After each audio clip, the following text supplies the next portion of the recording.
ফরজ গোসল করার পদ্ধতি হলো, আপনার গোসল ফরজ হলে বাথরুমে গোসলখানায় গিয়ে সর্বপ্রথম আপনার শরীরের যে জায়গায় নাপাক লাগছে বা কাপড়ের যে জায়গায় নাপাক লাগছে সেই জায়গাটা কি করা, পরিষ্কার করে নেওয়া আগে। যদি আপনার জায়গাটা চিহ্নিত থাকে যে এই জায়গাটা নাপাক লাগছে, ওই জায়গাটা ধুয়ে ফেলান। এরপরে নামাজের জন্য যেভাবে আমি অজু করছি সেভাবে অজু করা। এরপরে অজু করা, হাতের কবজি ধোয়া, এরপরে কুলি করা, নাকে পানি দেওয়া, মুখ ধোয়া, হাতের কোণে পর্যন্ত ধোয়া, মাথা মাসা করা, এরকম অজু করা।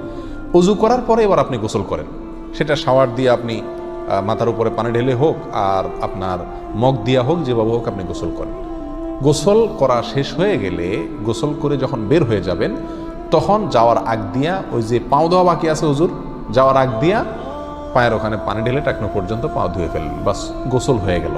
এই ভিতরে আপনার শরীরের প্রতিটি অঙ্গের প্রতিটি জায়গায় পানি পৌঁছানোর চেষ্টা করতে হবে। প্রকাশ্য অঙ্গ যেগুলো, নাভির প্যাচ থেকে নিয়ে, বগলের নিচ থেকে নিয়ে, আঙ্গুলের চিপা থেকে নিয়ে, প্রত্যেকটা জায়গায় যেন পানি যায়, সেজন্য সেখানে পানি পৌঁছানোর চেষ্টা করতে হবে। ডলার দরকার হলে ডলবে, যেভাবে ওখানে পানি পৌঁছাতে হবে। কানের প্যাচের ভিতরে, একেবারে গভীরে না, প্যাচগুলোর ভিতরে যেন পানি যায় সেদিকগুলো খেয়াল রাখতে হবে। কোনো একটি জায়গা যদি শুকনা থাকে তাহলে কি হবে না, ফরজ গোসল হবে না।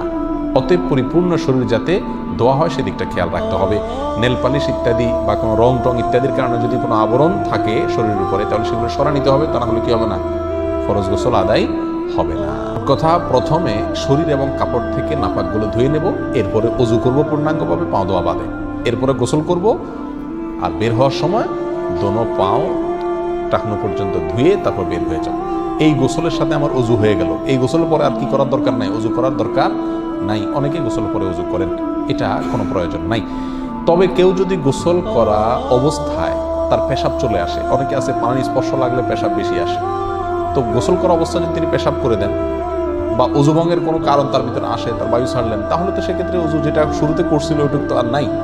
তাহলে তাকে আবার কি করতে হবে, নতুন করে গোসলের পরে অজু করতে হবে। এ হলো মোটামুটি ফরজ গোসলের পদ্ধতি।